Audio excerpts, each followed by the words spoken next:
الحمد لله رب العالمين والصلاة قل هل والسلام على يستوي نبينا الذين محمد يعلمون والذين لا يعلمون وعلى آله إنما وصحبه يتذكر أجمعين أولو أما بعد. الألباب. Donc Inch'Allah Ta'ala, la suite, on avance, un nouveau cours de la parure de l'étudiant en sciences religieuses, Hilyatu Talib al-Ilm, de notre auteur, le Cheikh Bakr Abu Zayd, rahimahullah, et l'explication de notre Cheikh Al-Uthaymin, rahimahullah ta'ala. Donc, avant, Inch'Allah ta'ala, de commencer, je pense que ceux qui sont assidus au cours connaissent un peu la méthodologie maintenant. C'est qu'il nous arrive souvent de faire des muqaddimat, c'est-à-dire des introductions, des petites introductions, en fonction du besoin. En fonction du besoin. Non. Donc ici, c'est juste un éclaircissement très très très important qui n'est pas forcément lié à notre cours.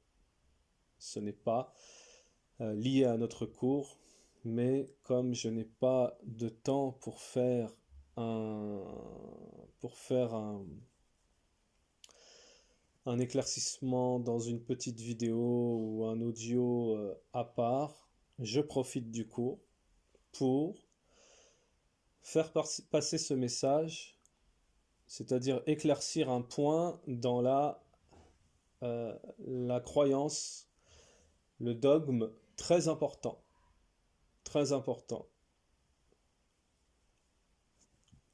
Très important puisqu'on va mentionner un point qui touche le polythéisme, où beaucoup de gens, sans s'en rendre compte, peuvent tomber dans une forme de polythéisme. Donc très attention, faire très attention. Donc je profite une petite muqaddima en début de cours, et pour ceux qui veulent, sans rien diminuer et sans ne rien ajouter, sans ne rien falsifier, qui veulent en faire une petite vidéo ou un petit rappel, même écrit, il n'y a pas de souci, vous pouvez le faire, Inch'Allah ta'ala. Cela concerne les événements actuels qui sont planifiés de manière à faire régresser les musulmans dans leurs croyances, à leur mettre même des ambiguïtés pour les plus faibles, leur mettre des doutes, etc. Concernant les événements actuels, il faut faire très attention. Une pression est mise en place, et cette pression avec les shayatines qui, bien entendu, comme vous le savez, sont de la partie, hein. Cela ne fait aucun doute, les alliés du diable, les shayatines, les diables, etc., tout le monde est sur le coup, comme on dit. Donc, faites très attention, car il y a une certaine pression qui peut amener les plus faibles ou les ignorants, qui ne sont pas fermes sur la croyance, à tomber dans une forme de shirk, d'avoir plus peur des kuffars, de leur république, etc., que d'Allah subhanahu wa ta'ala, de leur loi, avoir plus peur de leur loi, avoir plus peur d'eux et de tous leurs stratagèmes, que d'avoir peur d'Allah subhanahu wa ta'ala. Alors il faut faire très attention parce qu'on peut entrer dans une forme de polythéisme. Et tous les partisans de ce stratagème, tous les partisans de ce stratagème, c'est à cela qu'ils nous appellent. Je pense que la plupart l'ont bien compris. Ils nous appellent à régresser, à abandonner la croyance, qu'elle soit intérieure ou extérieure. ils veulent au minimum te faire régresser. Au minimum te faire régresser. Et au maximum te faire tomber dans le polythéisme et la mécréance. Donc faites très attention, on est dans une époque où il faut apprendre le tawhid, car c'est ça le bouclier. Le véritable bouclier, ce n'est pas oh je me cache, je me fais tout petit, je me fais ceci, euh, je, je, je change mon apparence, je me fonds dans la masse. C'est pas du tout le bouclier. Ça c'est justement faire ce à quoi il vous appelle. Ça c'est justement tomber dans le piège de la régression et de la baisse de la foi et la chute de la foi et les maladies du cœur. Et cela peut même mener vers la mécréance et le polythéisme. Faites très attention. Étudiez le tawhid, posez les questions aux gens de science, mais ne faites pas les choses comme ça. En suivant la vague, le mouvement, la pression, en vous faisant emmener, tirer par la pression, car plus d'un ont glissé. Croyez-moi, nous parlons en connaissance de cause, plus d'un ont glissé et ont conforté les ennemis de l'islam et des musulmans. Donc voilà le message que nous voulons faire passer. Et on n'a pas le temps de faire une vidéo ou un écrit. Celui qui a les capacités de faire une petite vidéo ou autre et de la partager, alhamdulillah, c'est un bien. Mais prévenez nos frères et nos sœurs de ne pas tomber dans le panneau. De ne pas tomber dans le panneau. On est pris d'une panique qui est alimentée bien entendu par tout ce qui se passe, et le shaitan est dans le coup, comme on dit. Alors après on tombe dans la confusion, on suit ses sentiments. Si je fais ça, il y aura ça, il faut que je me retire de ça, Donc il faut faire très attention, parce que ça peut être une précaution, une bonne précaution, d'une personne avisée qui dit bon, je vais me mettre en stand-by sur telle chose et telle chose pour ne pas attiser, etc., les trucs sur moi, etc. C'est une bonne manière de faire. Mais il ne faut pas dépasser la limite. Il faut faire attention de ne pas dépasser la limite de psychoter au point de carrément régresser, que ce soit physiquement, dans l'amel bil jawarih, les œuvres avec les membres, que ce soit les œuvres avec le cœur, etc. Et la peur, on n'a peur que d'Allah subhanahu wa ta'ala. On sait qu'il existe la peur naturelle, mais la peur naturelle, elle a ses limites. Il faut savoir différencier entre la peur naturelle et la peur qui est une adoration. Allah ta'ala nous dit dans le Coran, ayez peur de moi et n'ayez pas peur d'eux. Khafuni wa la takhafuhum. Si vous êtes croyant, ayez peur de moi, pas de eux. Tayyib. Donc voilà, c'était rapidement une petite exhortation, un petit conseil, parce que c'est important à partir du moment où ça touche le tawhid et ça pousse vers le polythéisme, alors il faut faire attention. Il faut faire attention. Tayyib. Donc, nous sommes presque arrivés. Presque. On n'est pas encore arrivé, mais nous arrivons presque si je ne me trompe, au chapitre 6. Naham. On est à 2 pages du chapitre numéro 6. Et vous allez voir à la suite que le chapitre 6, il est vraiment également moufid. Il est vraiment moufid. Il y a vraiment des points. D'ailleurs, tout le livre, ce potentiel, ce contenu dans ce livre, il est vraiment primordial, fondamental. Et justement, du fait que beaucoup sont passés à côté des questions mentionnées dans ce livre, Alors pas forcément sont passés à côté de ce livre, il n'y a pas que ce livre qui traite de ces questions, mais lui il les traite quand même assez, euh, dans un sens assez organisé. Beaucoup de gens qui sont passés à côté des questions qui sont contenues dans ce livre, dans cet ouvrage, ça a été la cause de leur perdition, leur égarement, ou leur mauvais comportement, etc., etc. Leurs erreurs, leurs manquements, hein, tout ce qui est blâmable. Donc ça signifie quoi en résumé et en conclusion que on ne doit pas passer à côté de ce contenu. En tant qu'étudiant, et même vous avez pu le constater pour les gens de la masse, on ne doit pas passer à côté de ce contenu. Il est trop important et aggravant, facteur aggravant, surtout nous, les gens de France. Surtout nous, les gens de France, on ne peut pas passer à côté de ce contenu. Alors, pour ne pas viser d'autres, à part les gens de France, parce qu'il y a d'autres gens que j'ai en tête, mais pour ne pas les viser spécifiquement, on dira que tous les francophones en ont besoin. Tous les francophones, ce ne sont pas que les gens de France.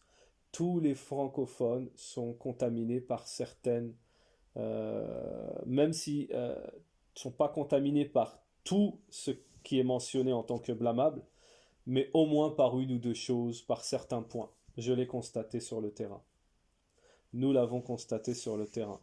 Donc les francophones, les gens de France en particulier, parce que nous on enseigne plus aux gens de France, mais en général aux francophones, on ne peut pas passer à côté de cet ouvrage. Et c'est pour ça qu'on essaye vraiment de donner le plus possible. On pourrait donner plus, mais on donne ce qu'on peut. Et c'est déjà une bonne base, dans le sens où cet ouvrage, dans le milieu francophone, il est très rare, comme vous avez pu le constater. Donc c'est déjà une ni'ma qu'on puisse, alhamdulillah, et on avance, on a presque terminé, hein. C'est déjà une ni'ma qu'on puisse aborder, commencer, terminer et le faire correctement, que ça entre dans le cœur des gens, que cet ouvrage, il entre dans le cœur des gens. L'étudiant, s'il met en pratique, il assimile ces cours-là et il les met en pratique, il part avec un bon bagage dès le début dans son talab al-ilm. Il part avec un bon bagage. Pour ne pas viser de personnes particulièrement en particulier, mais c'est incontestable. On a des gens qui ont fait 10 ans, 20 ans de talibul ilm et qui ont des maladies mentionnées dans cet ouvrage, de la part de l'étudiant, qui sont touchés par certaines maladies qui ne sont pas passées à côté. Donc, qui ne sont pas exempts de ce contenu. Des gens qui ont fait des dizaines d'années, qui sont diplômés, qui sont passés par les universités, et même des mashaïrs. Et même des mashaïrs, pour ne pas les citer, même des savants, au risque de vous choquer. Même des savants. Bon, pas des savants, on va être plus précis, des savants qui ont été, dont il y a eu des mises en garde contre eux, mais qui ont, avant ces mises en garde, qui ont le statut de savants, qui sont des montagnes de ilm. Mais justement, ils ont dévié par rapport à certaines, parmi les causes qui font qu'ils ont dévié, ces causes sont mentionnées ici. Ce qui veut dire que, subhanallah, un étudiant débutant, il prend ce contenu, il le met en pratique, il essaye de le maîtriser, de l'assimiler, de l'apprendre, de le mettre en pratique, et il peut se préserver de ce dont certains savants n'ont pas pu se préserver. Alors on n'entre pas dans le détail pour entrer dans certaines polémiques et tout, mais il y a des savants qui ont été, dont il y a eu des mises en garde sur eux, et qui étaient connus comme savants, hein, qui ont dévié parce que ils ont été touchés par l'orgueil, il y en a qui ont été touchés par le leadership, il y en a ils ont été touchés parce que ils critiquaient tout le monde, il y en a ils ont été touchés parce qu'ils ne sont pas humbles, ils n'ont pas de modestie, ils n'ont pas de douceur, ils n'ont pas de... ils ont ce qu'on appelle ta'adjub, ils sont trop satisfaits, étonnés d'eux-mêmes, etc. On pourrait parler de ça pendant 1 heure. Certaines caractéristiques blâmables qui sont mentionnées dans cet ouvrage. Donc vous voyez, ce n'est pas rien du tout. Si un savant a pu s'égarer, qu'en est-il de nous? Qu'en est-il de nous? Tandis que toi, ô étudiant, toi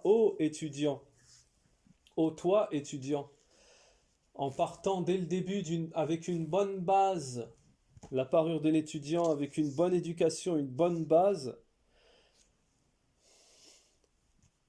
tu peux atteindre la réussite et éviter la perdition. Bi'idhnillahu ta'ala wa tawfiq min Allahi jalla wa ala. La réussite vient d'Allah ta'ala, donc il faut la lui demander. Donc nous sommes arrivés dans notre 5e chapitre au point numéro 41, si je ne me... Non, numéro 41, ensuite on a le 42-43, et ensuite nous avons le chapitre numéro 6. Taïb, donc nous allons lire la parole de l'auteur, Inch'Allah, le point numéro 41.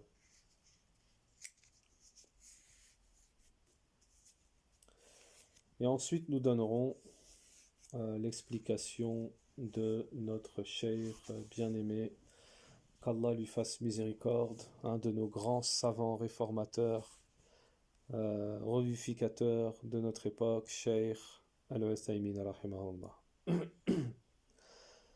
Bismillahirrahmanirrahim.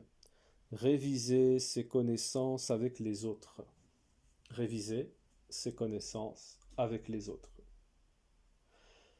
L'auteur nous dit: prends du plaisir lors de la révision et de l'échange de connaissances avec les autres étudiants. Intelligent et perspicace, la révision avec autrui est plus profitable que la lecture dans certains aspects. Elle affûte l'esprit et renforce la mémoire. Cependant, tu dois demeurer poli et équitable, et délaisser l'abus d'autorité, l'agitation et l'impertinence. Reste sur tes gardes, car elle, la révision, dévoile les intentions de ceux qui ne sont pas sincères. Alors,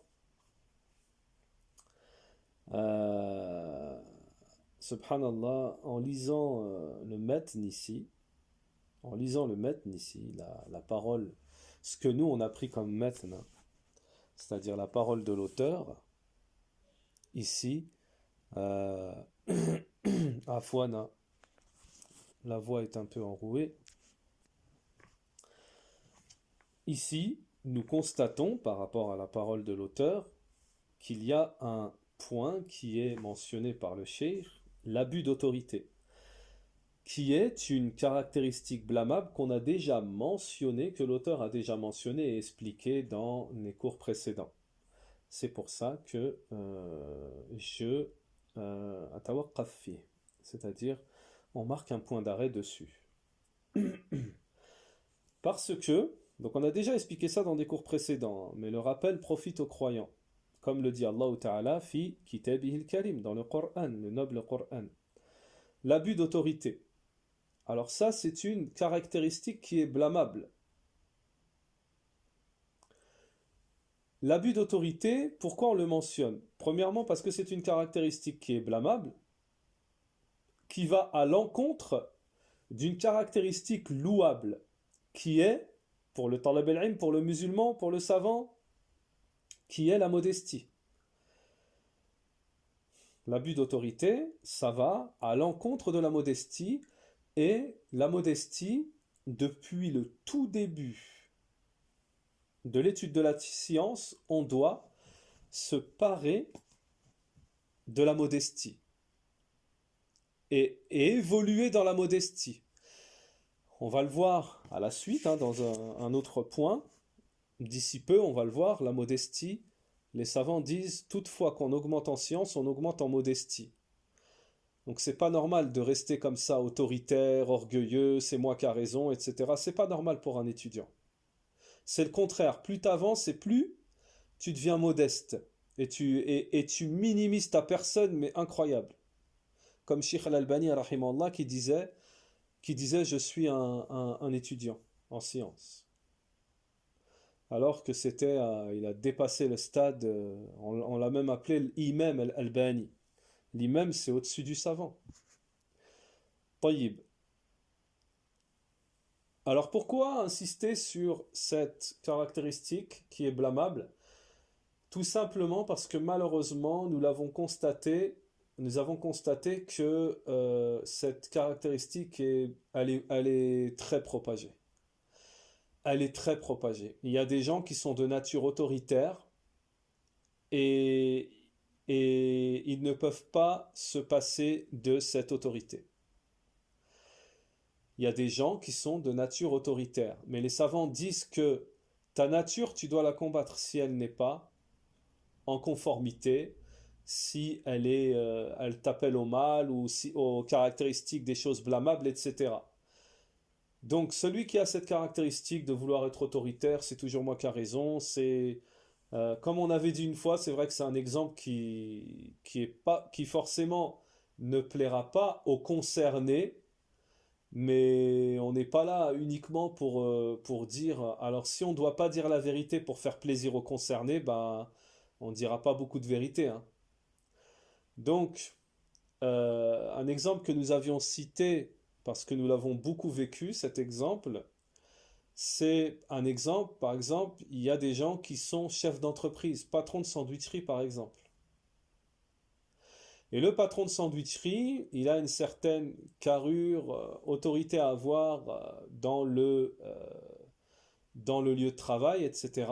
Et encore, hein, j'en ai connu qui arrivaient à être doux, à être tout en faisant passer, il faisait passer l'autorité avec douceur. Ça m'est arrivé moi-même d'ailleurs.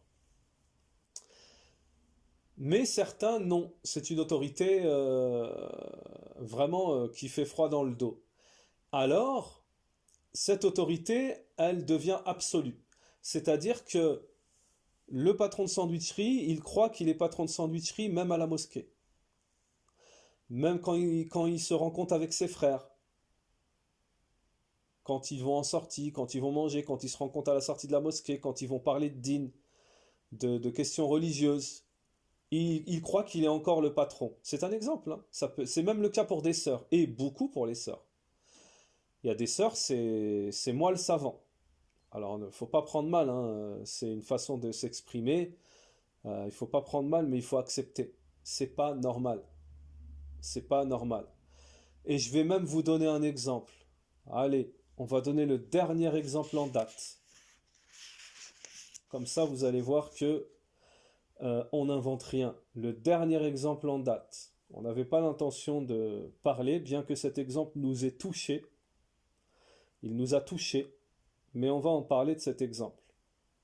Il y a donc, comme vous le savez, donc on n'est pas là pour créer des polémiques ou quoi que ce soit, mais de donner des exemples, c'est justement la méthodologie de Shaykh Al-Uthaymin, rahimahullah. C'est sa méthodologie. Et là, l'exemple qu'on va donner, il est en plein dans le talab al-ilm. Donc, il n'y a aucun hors-sujet, il n'y a aucun mal, c'est complètement dans le sujet. C'est pour faire prendre conscience, et même nous espérons que ceux qui sont concernés, d'ailleurs ceux qui écoutent et qui connaissent ces personnes concernées, n'hésitez pas à leur envoyer. Parce que c'est une forme de conseil général. C'est une forme de conseil général. Pour ne pas tomber dedans parce que c'est grave. Franchement, c'est grave. Alors, nous sommes dans la question religieuse qui traite de l'autorité, qui traite du comportement à avoir envers les autres, pour le talab al-ilm, pour les gens de la masse, pour le savant, pour les machaïrs, pour ceux qui ont des responsabilités. Attention à ne pas confondre autorité et écrasement de l'autre ou comme il est dit ici, hein, l'abus d'autorité. Alors, nous disions que nous allions vous donner le dernier exemple que nous avions en date. Donc, comme vous le savez, il y a des shaykhas,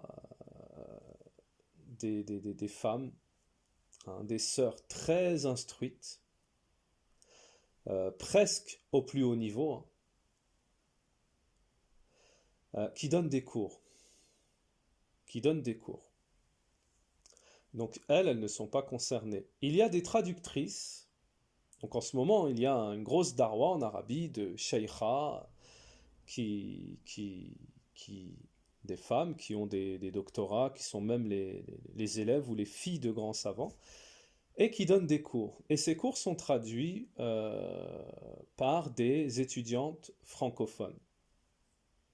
Donc parmi les étudiantes, il y en a une que nous-mêmes nous connaissons depuis plus d'une vingtaine d'années et à qui nous attribuons un grand mérite, pour ne pas citer la personne et pour ne pas la couvrir d'éloges, parce qu'en général les étudiants n'aiment pas les éloges. Mais alhamdulillah, c'est quelqu'un que nous connaissons, sa famille, son mari, ses enfants, depuis plusieurs années, et c'est quelqu'un de bien. Et concernant justement son cours à cette personne, qui a étudié en Arabie, qui fait les traductions, son cours à cette personne, bien entendu, elle est obligée d'avoir des administratrices, de gérer, etc. Et ce qui s'est passé, c'est que dernièrement, une sœur qui est très assidue au cours, que nous-mêmes nous connaissons, hein, puisqu'elle est de notre famille, nous a communiqué, nous a dit, voilà, je suis les cours de... D'ailleurs, elle connaît la professeure depuis une vingtaine d'années. Mais la professeure ne sait peut-être pas qu'elle suit les cours. Al-Muhim, c'est pas le plus important. Cette sœur suit les cours assidûment, et pas que les cours de cette sœur, pratiquement la plupart des cours. Et ce qui s'est passé, c'est que pour des raisons techniques, la sœur n'a pas mentionné son nom de famille et son prénom, car comme dans les autres cours, elle avait mentionné sa kunya, si elle faisait un changement, ça pouvait prêter à confusion pour les autres cours, etc. Donc elle était en train de suivre un cours de tawhid, subhanallah, un cours de tawhid. Elle était en train de suivre un cours de tawhid et elle était en train de noter en pleine note. Au bout d'une demi-heure de cours, elle a été bloquée et éjectée du cours. Elle a été bloquée et éjectée du cours. Donc elle est partie voir la sœur, elle a contacté l'administratrice sur WhatsApp en lui demandant Ourti, je comprends pas, j'étais en plein cours, qu'est-ce qui se passe? J'ai vu que c'était toi qui m'avais éjecté. Et la sœur de lui dire on n'accepte pas les kunyas, tu dois mettre ton nom et ton prénom, nom de famille et prénom. La sœur de lui dire, Urti, mais d'accord, mais c'est pas un comportement. Tu me dis ça après le cours, tu éjectes pas quelqu'un du cours comme ça. Après, je ne connais pas la suite de la discussion. Ce que je sais, c'est que la sœur a dit, ben ça m'intéresse pas. Si c'est comme ça vos cours, etc., ça m'intéresse pas. Première erreur. Le prophète alayhi salatu wassalam, a dit, Bashiru wa la tunaffiru. Attirez les gens à peu près dans le sens. Ne les faites pas fuir. Ne les faites pas fuir. La sœur lui a dit de toute façon, c'est toi qui es perdante, etc., etc. Wallahi, ça, tu ne sais pas si la sœur va faire dua sur toi. Tu ne sais pas si tu as privé une sœur d'un cours de tawhid. Mais qui es-tu? Donc ça, c'est une forme d'autoritarisme. Ça, c'est une forme d'abus d'autorité. D'abus d'autorité. Pas dans le sens où il y a des règles, etc. Mais éjecter quelqu'un d'un cours de tawhid, nas'alullah al-afiya, qu'Allah nous protège, nous préserve de sortir quelqu'un d'un cours de tawhid. Un vrai professeur de tawhid ne pourra jamais faire ça, sauf si c'est une darora. Une fois dans mes cours en France, il y avait un côté sœur. Il y avait une sœur, c'était une habbesh. Quand elle a vu le livre qu'on faisait, en plein cours, elle a commencé à dire non, ce livre-là, Qawl Mufid, etc. La sœur, on ne l'a pas renvoyée du cours. Et pourtant, elle faisait partie des gens de l'innovation. elle critiquait, etc. J'ai demandé aux sœurs, j'ai dit patientez, patientez, patientez. On n'exclut pas quelqu'un d'un cours de tawhid. Qu'Allah nous préserve, a'oudhu billah, de faire des choses comme ça. Donc ça, c'est ce qu'on appelle un abus d'autorité. On t'a donné une certaine responsabilité de gérer un groupe, de gérer des cours. C'est une personne, tu as déjà vu que cette personne, elle a assisté à tous les cours. Tu as les preuves que c'est une femme, c'est pas un homme. Juste pour une histoire, un petit malentendu dans un nom, etc. Et en plus, la sunna, c'est la kunya. La sunna, c'est la kunya. Wallahu a'lam. On va pas rentrer dans ces histoires de kunya ou pas. Ça encore, ça peut se discuter. Mais renvoyer une personne d'un cours, wallahi, wallahi, il faut faire tauba sur ça. C'est une injustice. Wallahu a'lam. Al-Muhim, c'était pour vous donner un exemple ici, l'abus d'autorité. L'abus d'autorité. Parce qu'en fait, cet abus d'autorité, il a créé un ressentiment chez la personne qui a dit, moi, bah, si c'est comme ça, vous pratiquez pas les cours, ça m'intéresse pas. Donc, notre but, ce n'est pas de faire fuir les personnes. Non. Donc, ces gens-là qui s'occupent de gérer des plateformes administratrices ou administrateurs, vous aussi, vous avez besoin de la parure de l'étudiant. Vous aussi, vous en avez plus que besoin. On en a tous besoin. Parce que pour faire des erreurs monumentales comme ça, il faut faire attention. Nous avons donné des cours en France dans des quartiers sensibles. Des gens qui dormaient pendant le cours, des gens qui posaient des questions en plein cours, et ça, Cheikh Al-Uthaymeen dit c'est pas un bon comportement. Des gens qui étaient malades, donc il y avait certaines réactions, toutes sortes de. On n'a jamais sorti quelqu'un d'un cours de tawhid. On n'a jamais sorti quelqu'un d'un cours de tawhid. Et si malencontreusement on l'a fait dans une situation, je n'en ai pas le souvenir, mais si ça m'est arrivé ou quoi que ce soit, que la personne me contacte, ou si ça a été fait par quelqu'un qui gère à ma place ou quoi, ou par moi-même, je suis prêt à m'excuser et à faire revenir la personne et à. Voilà. Mais éjecter quelqu'un d'un cours de tawhid, wallahi, qu'Allah nous en préserve. Tayyib. Donc, voilà, ici, dans la parole du savant, l'abus d'autorité. L'abus d'autorité. Shaykh al-Uthaymin, rahimahullah ta'ala, nous dit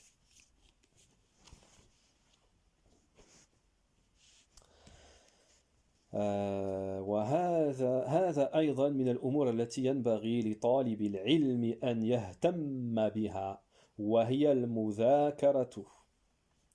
Cheikh Al-Uthaymin nous dit ceci également fait partie des choses qu'il faut absolument que l'étudiant en sciences à laquelle il prête attention, c'est la révision des connaissances.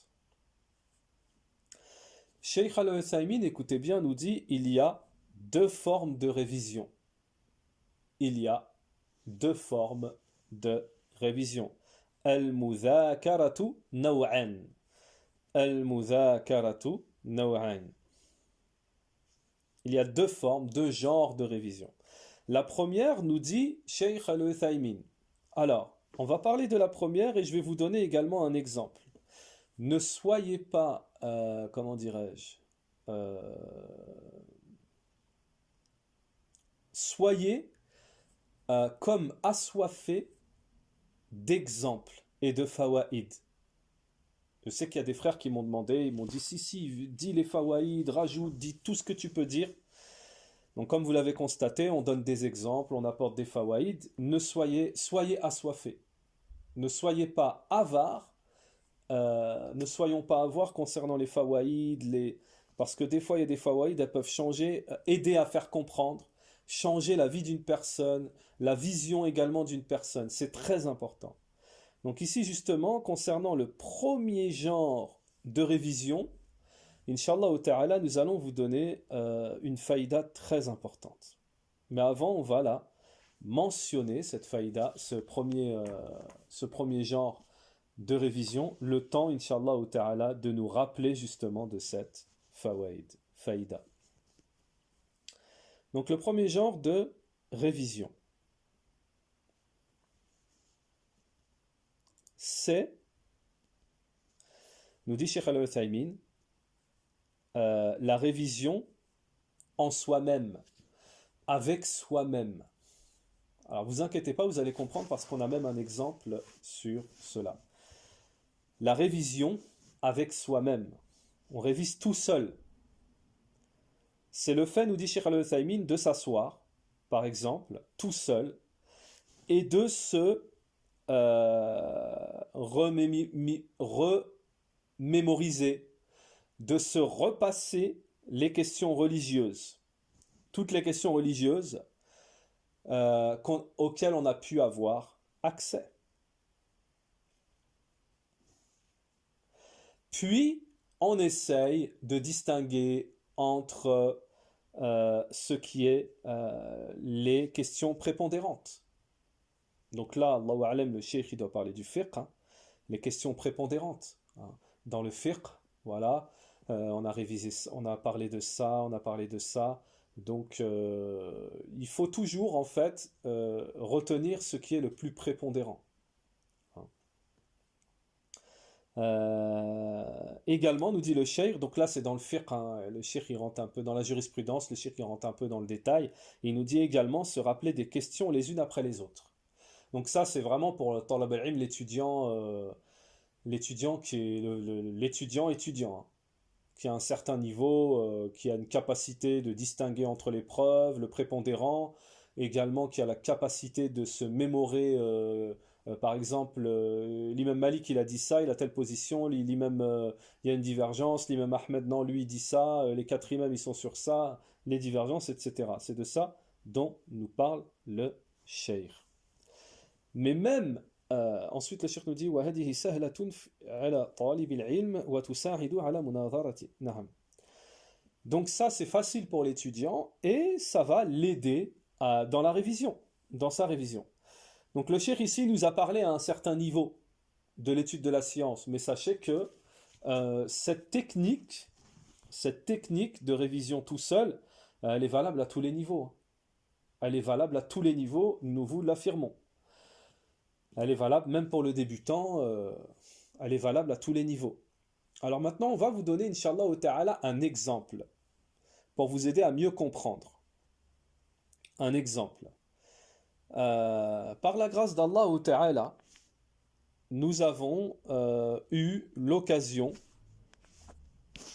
d'assister à une conférence au sein de l'université islamique de Médine, donc Kulliyat Sharia, hein, c'est l'université dans la législation islamique, hein, c'est-à-dire il y a toutes les sciences religieuses. Et nous avons donc assisté à une conférence d'un enseignant, un docteur, qui justement avait fait une intervention sur comment bien faire une khutbat al-Jumu'ah. Comment bien préparer et mettre en œuvre une khutbah Jumu'ah. Donc il avait expliqué, le cheikh, un docteur, un spécialiste, il avait expliqué,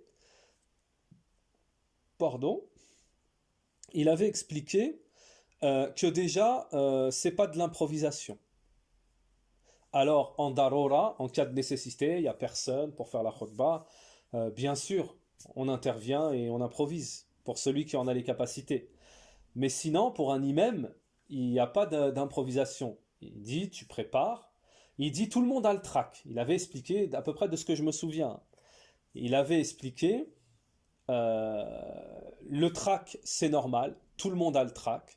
C'est quelque chose qui se travaille, avait dit le cheikh. Hein. Et plus particulièrement, ici, le rapport avec notre sujet ici, ce qui nous concerne, c'est que le cheikh avait dit que tu dois t'entraîner tout seul, même devant une glace. Euh, bon, je vais retirer, je me souviens plus s'il avait dit devant une glace, mais je me souviens qu'il avait dit devant n'importe quoi. Il avait dit même devant un arbre, tu parles avec l'arbre, etc. Mais Alhamdulillahi nahmaduhu, ya ayyuhal mu'minun ittaqullah, etc. Il avait dit, voilà, tu te mets devant une pierre, un arbre, les animaux, et tu parles. Et tu t'entraînes tout seul. Donc vous voyez, à peu près la similitude, c'est qu'il faut habituer son nifs, on peut réviser tout seul. On peut réviser tout seul. Par exemple, vous prenez un livre que vous voulez réviser, vous le prenez tout seul et vous faites un question-réponse tout seul. Vous pouvez vous faire un contrôle tout seul. Question-réponse tout seul. C'est une manière de réviser également. Donc la première, ce sont des éléments, des tactiques que nous vous mentionnons ici.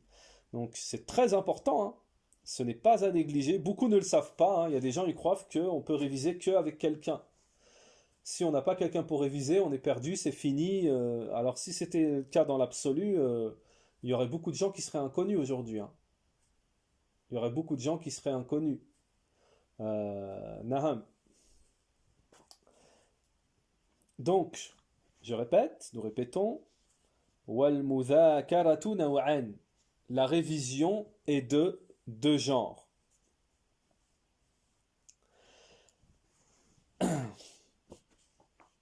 Alors, excusez-moi de revenir au point précédent. Concernant l'exemple que je vous ai donné sur l'abus d'autorité, je voulais juste revenir parce que c'est important. C'est pas une seule personne hein, qui a émis des remarques concernant l'autorité et le comportement, mais c'est plusieurs personnes qui se sont plaintes du comportement. C'est à la suite de plusieurs personnes qui se sont plaintes du comportement de ceux qui étaient administrateurs, qui géraient ces groupes-là. Wallahu a'lam. Taïb. Cheikh Al-Uthaymeen nous dit donc la révision est de deux genres. La révision, elle est de deux genres. Le premier genre, la révision tout seul, avec soi-même. On a expliqué, on a donné des exemples. Le deuxième genre de révision, c'est la révision avec un autre partenaire, avec un partenaire. Alors également, ici, nous, on a une faïda également. Sur ce deuxième point, on a une faïda à mentionner. Nous nous souvenons à l'époque, lorsque nous étions allés dans l'institut du Cheikh Moqbel rahimahullah, quand nous sommes arrivés là-bas à l'institut du Cheikh Moqbel rahimahullah, donc il y avait les paroles du Cheikh qui se transmettaient d'étudiant en étudiant, et c'est comme ça qu'on a appris. Il y a des paroles qu'on a apprises directement avec Cheikh Moqbel, directement dans ses cours, ses interventions. Il y a des paroles de Cheikh Moqbel qu'on a apprises dans les ouvrages, et il y a des paroles de Cheikh Moqbel qu'on a apprises dans les ouvrages et les cassettes et les audios, et il y a des paroles de Cheikh Moqbel qu'on a apprises par transmission avec ses élèves. Et cette parole, on l'a appris par transmission, cette faïda, c'est que Cheikh Moqbel, rahimahullah, lorsqu'on était à l'institut, il disait « Je ne veux pas voir d'étudiants étrangers avec, par exemple, je ne veux pas voir de Français avec un Français, d'Américain avec un Américain, d'Anglais avec un Anglais. Chacun doit prendre, il a besoin juste d'un seul partenaire pour réviser, mais ce partenaire, il faut qu'il soit d'une autre nationalité arabophone. Parce que le français qui reste avec le français, par exemple, il va parler toute la journée en français, et ça va l'empêcher, ça va être une grosse barrière pour lui de progresser en arabe. Si tu vas dans un institut pour apprendre l'arabe, le tawhid, etc., et que tu parles toute la journée en français, comment tu vas apprendre l'arabe? Alors qu'en un mois, c'est un exemple, hein, c'est une fourchette, alors qu'en un mois, en fréquentant un arabophone, ça y est, tu peux parler arabe. Tu commences à parler, tu comprends. Naham. Donc comme le dit Cheikh Al-Uthaymin ici, la révision avec un autre partenaire. Alors Cheikh Al-Uthaymin nous dit c'est le fait de choisir un frère parmi les étudiants qui va t'aider dans la recherche de la science dans le domaine de la révision. Et cela peut être très utile, nous dit Cheikh Al-Uthaymin, Moufid. Ils s'assoient avec lui, ils révisent, ils lisent ensemble, ils apprennent, plutôt ils lisent l'un à l'autre ce qu'ils ont appris. Nous dit Cheikh Al-Uthaymin. Ensuite, ils se mentionnent les questions religieuses l'un à l'autre sous forme de révision, hein, dans le but de réviser. Également, ils s'échangent leur compréhension.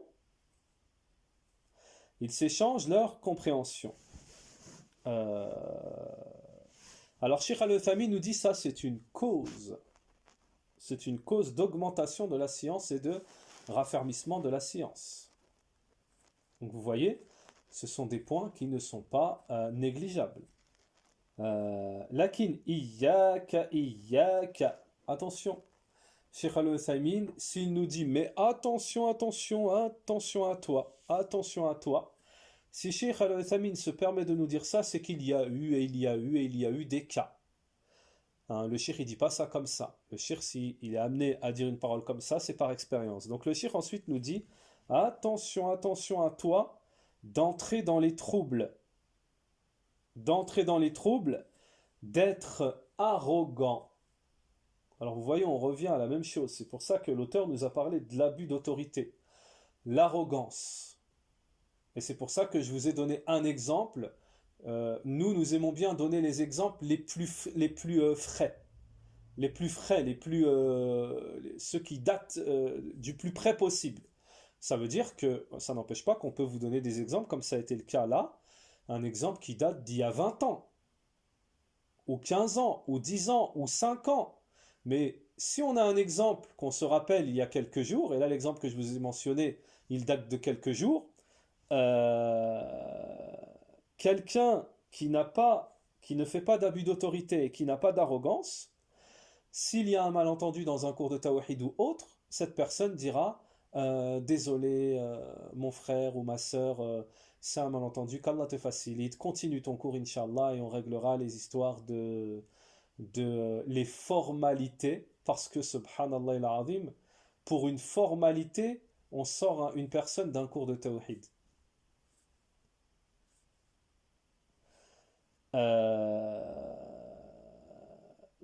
Donc, le cheikh nous dit, c'est donc disproportionné de sortir une personne d'un cours de tawhid pour une formalité. Donc le cheikh nous dit, attention à toi, attention d'entrer dans les troubles, attention à l'arrogance, car cela n'est pas utile. Alors, on va essayer de donner un exemple, Inch'Allah au ta'ala. On va essayer de donner un exemple, Inch'Allah au ta'ala. Pourquoi vous avez bien compris pourquoi nous vous donnons des exemples. Hein. C'est parce que des fois, les exemples, c'est même pas des fois, c'est sûr et c'est souvent l'exemple. Il y a des gens qui écoutent les cours et ils n'ont pas forcément compris, comme certains qui comprennent du premier coup, ils n'ont pas forcément compris du premier coup. Ou alors il y a d'autres gens, ils pensent avoir compris, mais ils n'ont pas compris ala haqiqati al-ma'na. Hein. Par exemple ici, attention à toi, les troubles, l'arrogance. Quel est le rapport de l'arrogance avec la révision? Alors nous allons vous donner un exemple. Il y a des gens, lorsqu'on leur donne un petit peu d'autorité, et des fois ils la prennent elles-mêmes cette autorité, on leur a rien demandé. Il y a des gens, des fois, lorsqu'ils prennent cette autorité, lorsqu'ils sont amenés à avoir une petite autorité, ça y est, ça y est, ça devient de l'abus d'autorité. Ça devient de l'arrogance, comme il est dit ici. Ça devient de l'arrogance, c'est moi qui connais, plus personne n'a le droit de parler, c'est moi qui fais, c'est moi qui dis. Et il nous est arrivé justement de conseiller un étudiant qui était étudiant à la Jamira. Et la Jamira de Médine, où nous prenions également nous prenions des cours, également là-bas, la Jamira de Médine. Et dans notre classe, il y avait un étudiant. Et cet étudiant, il coupait la parole à chaque fois, il coupait la parole au cheikh pendant le cours. Donc nous lui avons envoyé gentiment la parole, copiée du livre de Cheikh Al-Uthaymeen, justement la parure de l'étudiant pour lui dire Akhi, Cheikh Al-Uthaymeen dit que ça fait partie du mauvais comportement de couper la parole du cheikh pendant son cours. Donc comme c'est un frère qui s'est mis en avant dans les groupes, il faisait des groupes WhatsApp où il y avait toute la classe, il aime bien être en avant. C'est lui qui est en contact avec le docteur pour dire voilà, Cheikh, on a décidé ça. Donc le frère, on le laisse, mais il a pris quand même les devants tout seul. Quelqu'un qui aime bien commander, qui aime bien être le premier, etc. Mohim. Ce frère n'a pas accepté le conseil.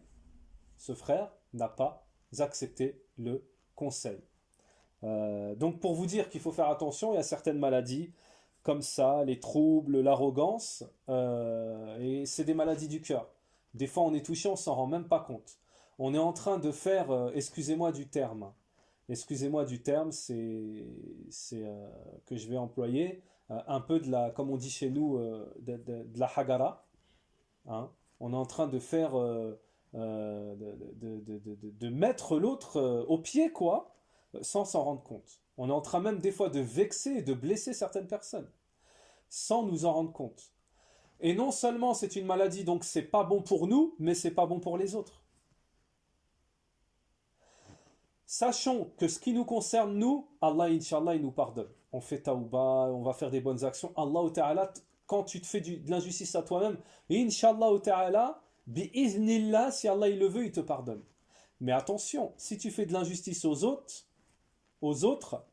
le pardon d'Allah Ta'ala passe par le pardon de l'autre. Wallahu a'lam. Donc il faut faire attention. Nous précisons également, pour éviter toute polémique, que nous donnons des exemples qui sont très forts, très concrets, et des vrais exemples que nous avons vécus nous-mêmes, et sans prononcer de nom, etc. Donc il n'y a pas lieu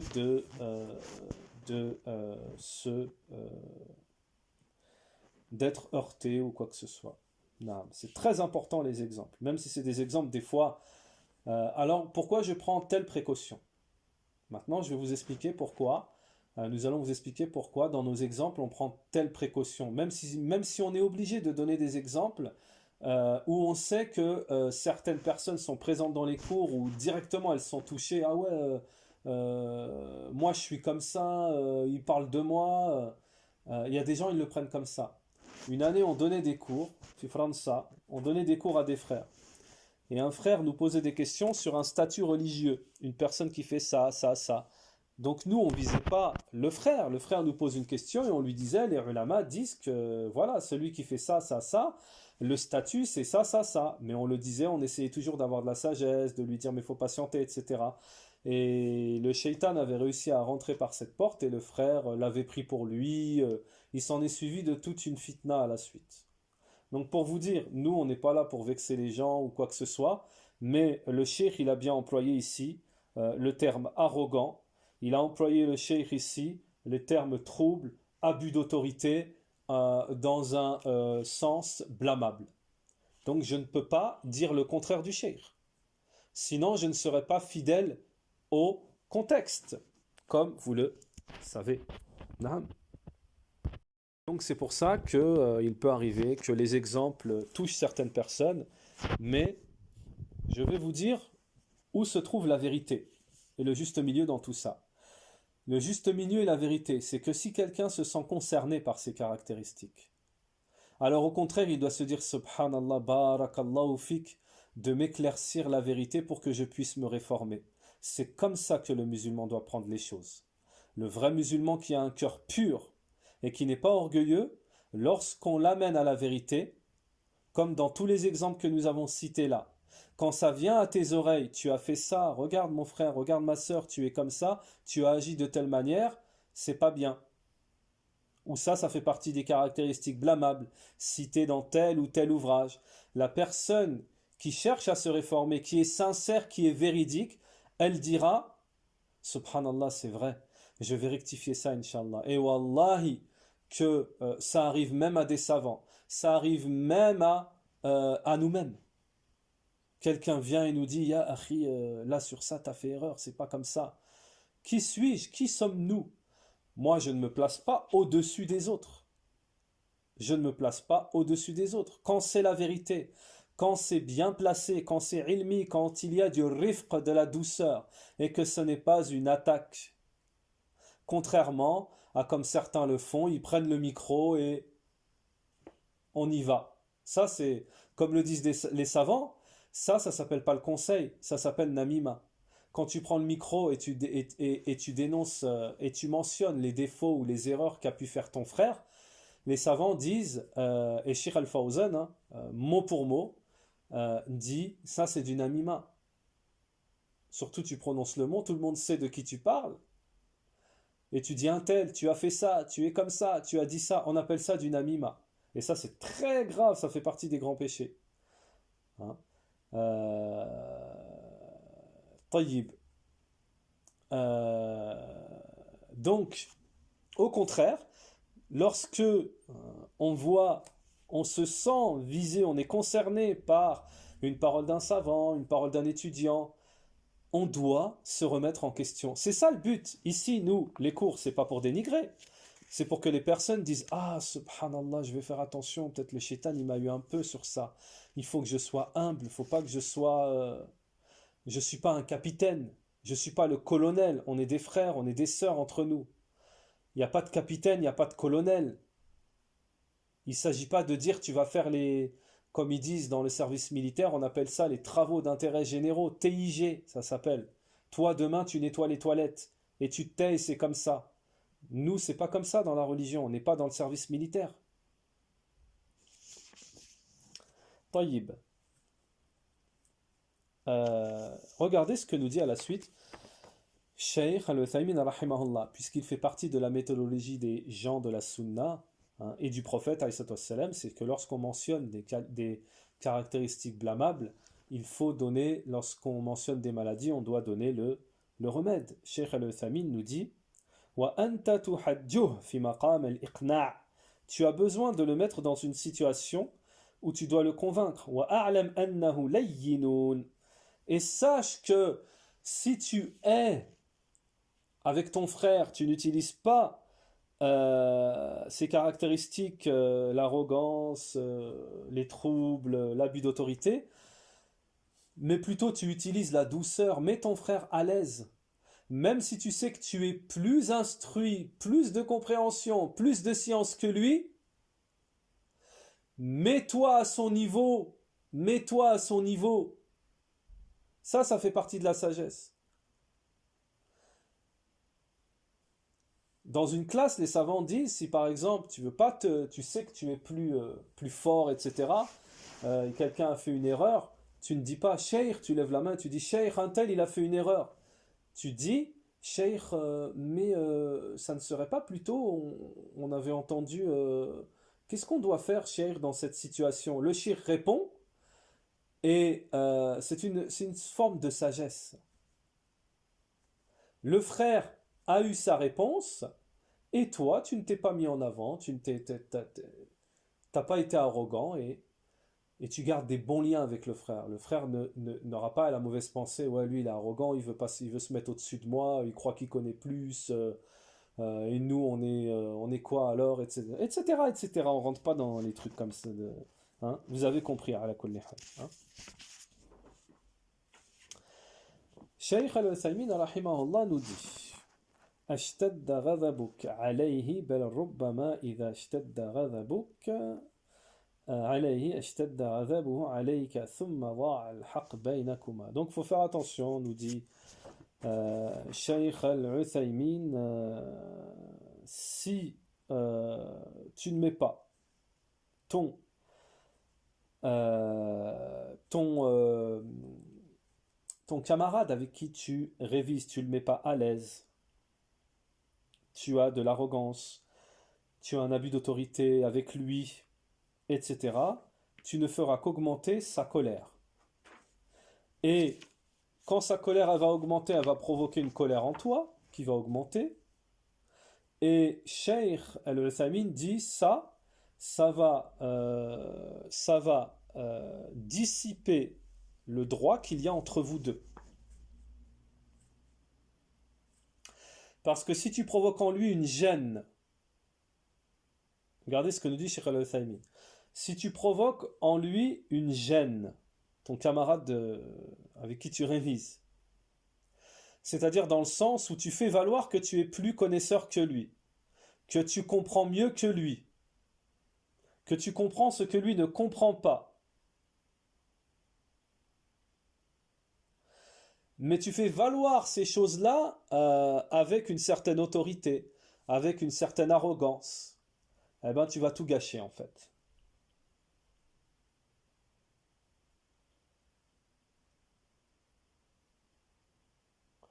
C'est pour cela,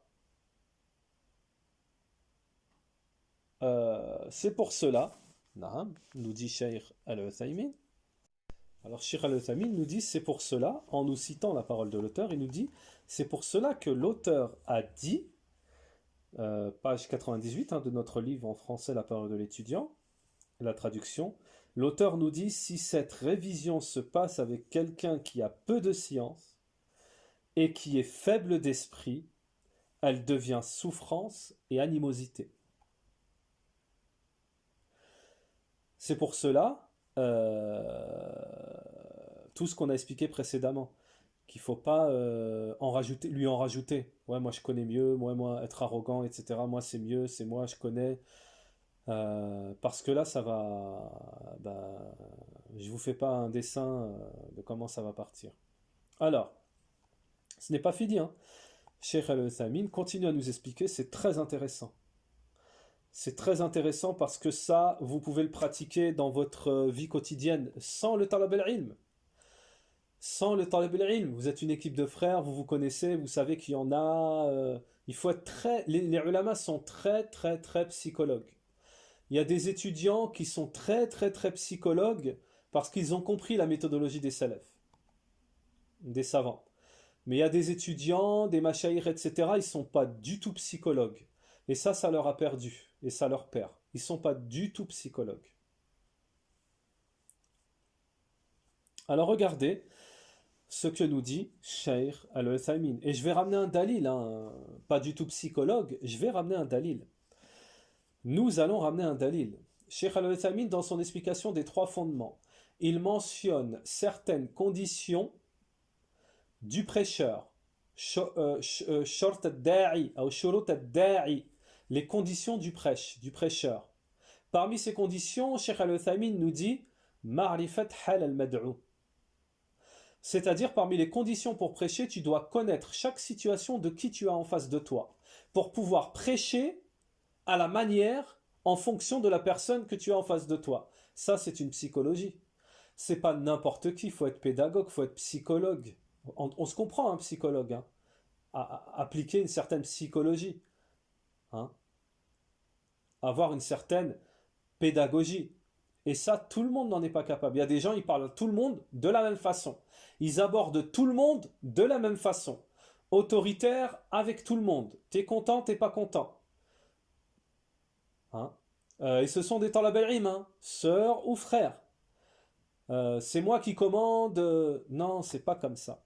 Et regardez ce que nous dit Cheikh Al-Uthaymeen. Inna ba'da an-nasi aktharu ilman min al-akhir. Min al-akhari, pardon. Il y a certaines personnes qui ont plus de science que les autres. Il y a donc certaines personnes qui ont plus de connaissances que les autres, nous dit Cheikh Al-Uthaymeen. لكن الثاني أفهم منه في معرفة النصوص والثالث أعقل منهم في معرفة مصادر الشريعة والمواردها. طيب. Cheikh Al-Uthaymin nous dit il y a certaines personnes qui ont plus de science que d'autres. Mais le deuxième, c'est-à-dire celui qui n'a pas autant de science que lui, il a plus de compréhension que lui et plus de connaissance des textes. Et il y a un troisième qui a plus de raison, qui est plus raisonnable dans la connaissance des sources de la législation, Kitab wa Sunnah, et de ce qui est parvenu dans la législation. لأنه قد يفهم الإنسان فهما كاملا, parce qu'il se peut que la personne ait une compréhension complète, mais qu'il n'ait pas de raison.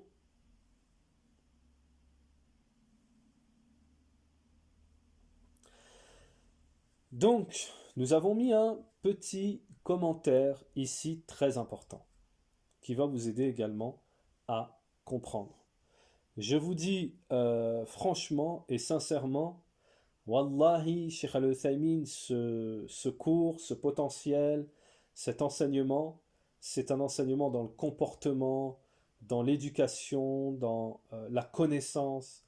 C'est vraiment quelque chose de très fort, de très fort. J'espère que beaucoup l'assimileront et le mettront en pratique. C'est vraiment quelque chose de très fort. Regardez ce que nous dit Cheikh Al-Uthaymin, plutôt ce que j'ai mis comme faïda après la parole de Cheikh Al-Uthaymin pour vous aider à mieux la comprendre. L'indication importante ici, c'est qu'il y a des facteurs primordiaux pour des étudiants qui ne le sont que si ils ne les ont pas, ça cause problème. Mais alors, imaginez-vous celui qui n'est pas étudiant mais qui se fait passer pour un étudiant. Comme c'est beaucoup le cas où même les gens de la masse qui parlent sur la religion et ne remplissent même pas ces conditions. Et vice-versa, les gens qui ont de la science mais qui n'ont ni compréhension ni raison. Donc ici, le cheikh nous a parlé de 3 facteurs fondamentaux pour aspirer à tenir la route dans l'enseignement ou même dans l'apprentissage. Ces 3 facteurs sont la connaissance, la compréhension et la raison. Sachez que ces 3 facteurs que nous venons de mentionner, dans la religion, ils ont une place fondamentale. Fondamentale. Si tu as un manque dans l'un ou l'autre, c'est comme une chaise à qui il manque un pied. Ça risque de ne pas tenir. Regardez ce que nous dit Cheikh Al-Uthaymin, on revient en arrière. Certaines personnes ont plus de science que les autres, mais ils n'ont pas la compréhension et la connaissance des textes, des nosos. Et d'autres n'ont pas ou sont plus. Alors il y en a qui ont plus, ils ont encore plus que celui qui a la connaissance, le ilm. Il y en a, ils ont plus la compréhension des textes. Et il y en a d'autres, ils ont plus la raison. C'est-à-dire qu'ils ont une raison, une saine raison lorsqu'ils abordent le Kitab wa Sunnah. Et ça, c'est important. Ça, c'est important. Vous le verrez plus tard dans des cours pour ceux qui pousseront l'étude de la science. Ça, on apprend ça plus tard. Alors, que nous dit Cheikh Al-Uthaymin? Il nous dit ويقول بعض الظاهرية إذا استأذن الرجل طيب. Donc, Cheikh Al-Uthaymin, il nous donne un exemple. Il nous donne un exemple de gens il va nous donner un exemple de gens qui prétendent à la science, mais dont la compréhension et la raison face au texte, donc c'est pas mentionné, mais ils ont peut-être beaucoup de science, mais leur compréhension et leur raison face au texte posent un énorme problème. Et vous allez voir que le résultat, ce qu'on appelle le problème, le résultat, c'est que c'est un égarement. Alors, Sheikh Al-Uthaymin, il nous donne un exemple en nous disant certains parmi les Al-Zahiriyya. C'est une secte, c'est un groupe qui s'appelle Al-Zahiriyya. Et je me suis permis d'aller chercher la définition de Zahiriyya. J'ai trouvé celle de Sheikh Ibn Baz. Sheikh Ibn Baz qui nous dit Al-Zahiriyya, c'est une secte connue, c'est un groupe connu. Ce sont ceux qui évoluent sur le chemin d'une personne qui s'appelle Daoud ibn Ali al-Zahiri, donc c'est lui sûrement qui a dû fonder ce groupe égaré. Alors eux, leur caractéristique, c'est qu'ils prennent l'apparence des textes, ils prennent les textes en surface, en apparence, sans regarder les preuves, les explications, les analogies des savants, et le sens dans l'explication des savants. Donc c'est grave. On prend un texte, on l'a compris comme ça, ah ben voilà. Hein. Donc ça c'est une secte qui s'appelle Zahiriyya. Sheikh Al-Uthaymeen nous dit les Zahiriyya, ils disent que si un homme إذا استأذن الرجل ابنته, plutôt c'est si la fille d'un homme, il y a un homme, c'est dans le fiqh, hein. Il y a un homme, sa fille lui donc elle est bikra, bikra, c'est-à-dire elle n'a jamais connu quelqu'un avant, hein. On se comprend, hein. Elle n'a pas connu d'homme avant, hein. Elle est bikra, ça veut dire vierge.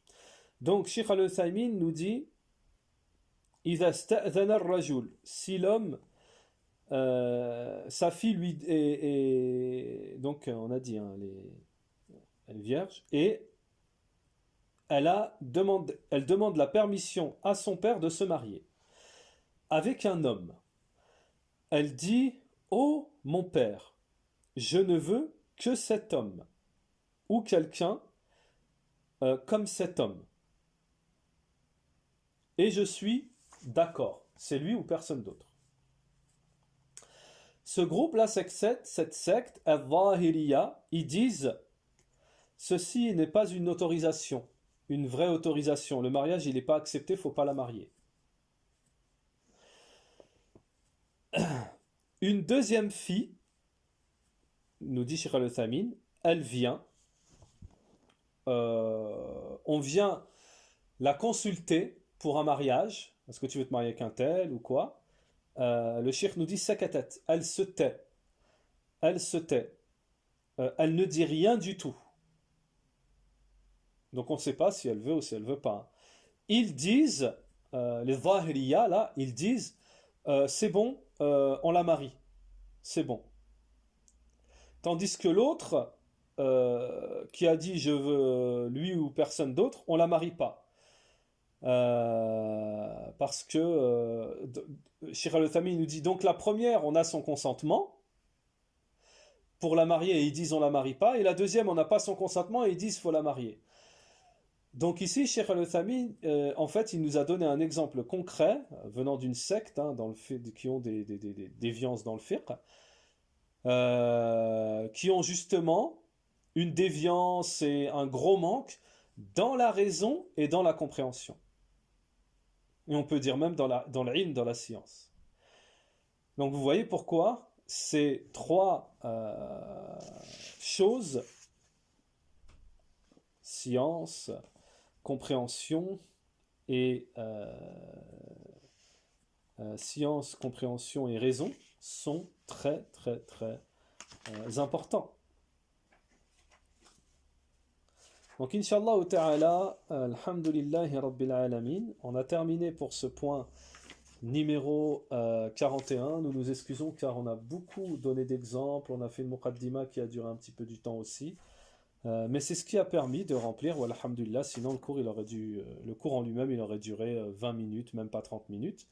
Donc, alhamdulillahi rabbil alamin, ça nous fait un cours plein, entier.